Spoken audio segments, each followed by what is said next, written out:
किसी को मिले या ना मिले पंचायत सहायकों से, लेकिन मुझे तो मिलने वाली दोस्तों। और देखिए कैसे मुझे मिलने वाली, ये आपकी आज की वीडियो में पूरी हम जानकारी देंगे। वेलकम बैक टू दोस्तों न्यू अनदर वीडियो। आज की वीडियो में हम बात करेंगे पंचायत सहायकों को सीएससी क्यों नहीं मिल रही है और कोटेदार को क्यों दी जा रही है सीएससी। तो इसी के पूरी आज डेडिकेटेड वीडियो है। तो इसके पहले अगर आप चैनल पर नए हो तो चैनल को सब्सक्राइब कर लीजिए और बेल आइकन को प्रेस कर लीजिए, जिससे इस तरह की नोटिफिकेशन आपको मिलती रहे। चलिए सीएससी ना देकर क्यों इन लोगों को दी जा रही है, इसके पीछे कोई नहीं कुछ जान पाएगा, क्योंकि देखिए यानी कि 11 महीने का एग्रीमेंट है और इन लोगों का पता नहीं कितने 11 महीनों का एग्रीमेंट हुआ है, ये आपको भी नहीं पता है। क्योंकि देखिए कुछ चीज़ें ऐसी हैं कि पंचायत सहायकों को आपने इसके पहले कुछ दिनों पहले सुना होगा कि पंचायत सहायक को ये मिलने वाला है, तो पंचायत सहायक को वो मिलने वाला है, तो इनकी मोहर बनने वाली है, इनकी डीएससी मिलने वाली है, इनका वेतन बढ़ने वाला है। तो ऐसी तमाम सारी आपने न्यूज़ें सुनी और इस पर भी बहुत से लोगों ने वीडियो बनाई। और आपने अगर फॉलो किया होगा MRP मीना सर को, उन्होंने भी इस चीज़ के ऊपर वीडियो बनाई है कि आखिर ये हो क्या रहा है। देखिए इसके पीछे सरकार की पूरी थिंकिंग लेवल है। सरकार कुछ भी करे, आप उस पर कुछ रिएक्शन नहीं दे सकते। आपका काम है केवल जानना पहचानना, और ये आप कभी भी नहीं कर सकते कि हमें ये हमारे अकॉर्डिंग ये चीज़ें हो जाएंगी। देखिए और इसके पहले अगर आप जान भी रहे होंगे, कुछ चीज़ें इतनी कॉम्प्लिकेटेड है सरकार की तरफ से कि पंचायत सहायकों को टाइमली वेतन नहीं मिल रहा, सबसे बड़ी बात है। और एक सीएससी का इतना बड़ा फैक्टर था कि देखिए सीएससी बहुत से लोगों को अगर पता होगा, ऑनलाइन अटेंडेंस को लेकर भी एक बहुत बड़ा इशू चल रहा था उस समय, जब कि पेपरों में आउट हुआ कि पंचायत सहायकों का ऑनलाइन अटेंडेंस होगा, लेकिन उसमें भी कुछ हुआ नहीं। उसमें भी जितना विरोध करना था, ऑनलाइन आना जो भी हुआ वो सब किया गया, लेकिन उस पर भी कुछ हुई नहीं। ऑनलाइन अटेंडेंस आपको रोज़ लगानी पड़ती है, सुबह और शाम। कुछ फ़ायदा नहीं हुआ पंचायत सहायकों का। अब क्या है, अब छोटा सा इशू था कि सीएससी कैसे मिले, सीएससी किसको मिले किसको ना मिले। हैं जो जितने भी हमारी फेयर प्राइस शॉप्स हैं, उचित दर के इन विक्रेताओं से ही अपना खाद्यान्न प्राप्त करते हैं। फ्री में या सस्ते में उन्हें खाद्यान्न प्राप्त होता है, लेकिन उस सब के बावजूद बहुत बार उचित दर विक्रेता के जो हमारे कोटेदार थे, उन सबको लोग बड़ी हेद से देखते थे। आपके बारे में लोगों की सोच में परिवर्तन हो, इसके लिए आदरणीय प्रधानमंत्री जी की प्रेरणा से पूरे देश के अंदर तकनीक का अधिकाधिक उपयोग हो, इस पर अभियान प्रारंभ हुआ।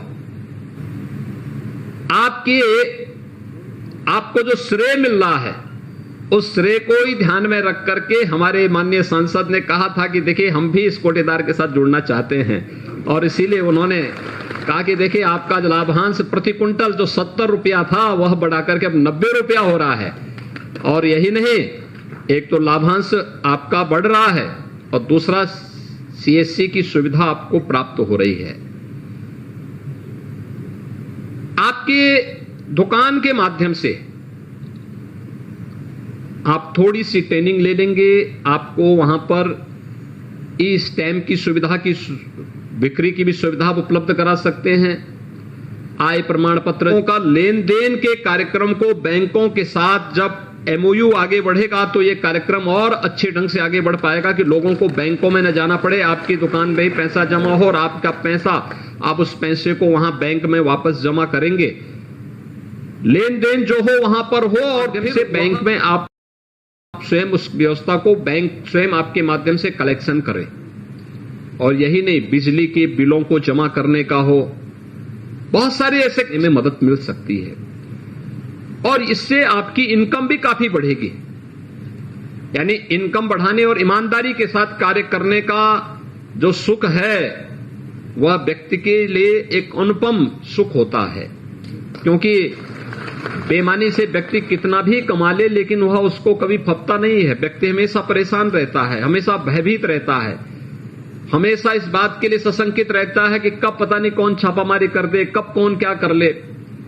विगत 5 वर्ष के अंदर आज लोग कह सकते हैं कि उत्तर प्रदेश के अंदर यानी देश के अंदर सबसे अच्छा खाद्यान्न वितरण का कार्यक्रम किसी एक राज्य में हो रहा है, सबसे बड़ी आबादी के बावजूद, तो उत्तर प्रदेश है।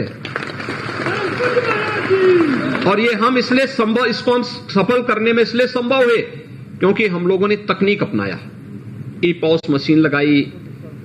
उत्तर प्रदेश की एक बड़ी आबादी है जो राशन कार्ड धारक यूपी के अंदर है, लेकिन वह उसके बदले राशन कार्ड से, जब प्रधानमंत्री जी ने नेशनल पोर्टेबिलिटी की सुविधा दी तो राशन कार्ड उत्तर प्रदेश का, लेकिन वह कार्य करता है महाराष्ट्र में, पंजाब में या किसी अन्य राज्य में, गुजरात में, तो यहां का व्यक्ति है लेकिन राशन वहां भी ले सकता है। ये सुविधा भी उसको अब वहां प्राप्त हो चुकी है और बड़ी संख्या में है।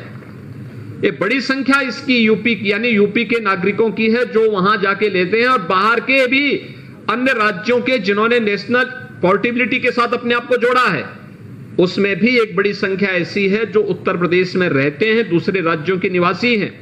राशन कार्ड उन्होंने वहां बनाया है, लेकिन उसी राशन कार्ड से उत्तर प्रदेश में वे भी खाद्यान्न ले लेते हैं और आप उनको उपलब्ध करवाते हैं।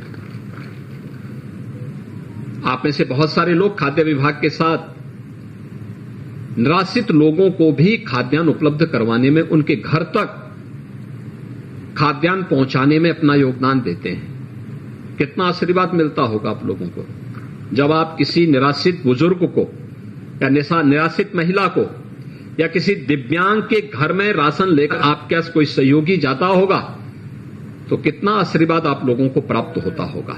और मुझे लगता है कि यह एक अनुपम सुख जीवन का होता है, किसी गरीब की मदद करना, किसी निराश्रित की मदद करना। सेवा के उस परम धर्म के साथ आप जुड़ जाते हैं, अपने आप को जोड़ देते हैं और वह आपको पुण्य का भागीदार बना देता है कि सेवा सरकार की, कार्य भी सरकार का, लेकिन एक तो हर एक गरीब को बिना भेदभाव के आप अपनी सुविधा का लाभ दे देते हैं। दूसरा, शासन की सुविधा को उन तक पहुंचाने के आप माध्यम बने हुए हैं। और तीसरा, तकनीक अपनाने का हो सकता है उस समय विरोध हुआ हो, लेकिन आज आपको लगता होगा जब तकनीक बढ़ाई गई तो अब सरकार ने भी उस तकनीक के साथ आपको ईमानदारी के साथ कार्य करने के साथ साथ अब आपके लाभांश को बढ़ाने और आपके यहां अन्य सुविधाओं को भी जोड़ने की कार्रवाई को आगे बढ़ा दिया है। और ये दो कार्यक्रम आज के दिन पर बहुत महत्वपूर्ण कार्यक्रम है, जिस कार्यक्रम में आज उत्तर प्रदेश के 80,000 राशन कोटेदारों को हम इसके साथ जोड़ रहे हैं। मैं इसके लिए उत्तर प्रदेश के सभी 80। तो आपने इस पूरी वीडियो को आपने माननीय योगी आदित्यनाथ जी के इस छोटे से बातों को आपने अगर समझ लिया होगा दोस्तों, तो इसके पहले उनकी कैबिनेट बैठी थी, उन्होंने कैबिनेट में जो कुछ भी प्रस्ताव पारित किया वो बहुत बड़ी चीज़ होती है। देखिए इसके पीछे एक बहुत बड़ी कैबिनेट बैठती है, यानी कि बहुत से अधिकारी होते हैं, बहुत सी लोग होते हैं, वो पूरी रिसर्च करके इस चीज़ों पे विचार विमर्श करते हैं। तो कोई भी चीज़ गलत नहीं हो रही है, जो भी होगा वो सही के लिए होगा। अगर मान लीजिए हम लोग को सीएससी नहीं मिल रही तो हम लोग सीएससी खुद पर्सनल ले सकते हैं।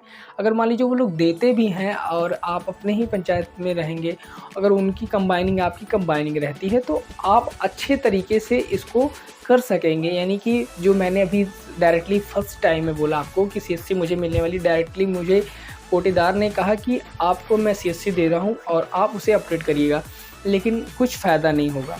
ठीक है, वो आपका मेहनताना जो होता है वो तब भी वही चीज़ थी, तब भी आज भी वही चीज़ रहेगी। ठीक है, आप कोई भी कागज़ पत्र से रिलेटेड कोई भी काम करेंगे तो उसका आप केवल एक्स्ट्रा चार्ज जो है वही ले पाएंगे। देन सीएससी का भी यही रूल होगा। अगर मान लीजिए आपके नाम से सीएससी देते तब तो कोई बात ही थी नहीं, तो इसके पहले अगर सुना होगा आपने तो पंचायत नहीं ग्राम प्रधान के नाम से सीएससी देने का कुछ आइडिया आ रहा था। लेकिन अब क्या किया जाएगा दोस्तों, अब जो कुछ भी हो वो सरकार ही करेगी। तो इसके पहले अगर आप वीडियो को समझ चुके होंगे तो एक छोटा सा कमेंट करके बताइएगा कि वीडियो में क्या गलत था, क्या सही था, और क्या हम लोग के विषय में जो भी कुछ फैक्टर उभर रहा है गवर्नमेंट की ओर से वो कैसा होगा कैसा नहीं होगा। तो चलिए आज की वीडियो इतनी ही, मिलते हैं।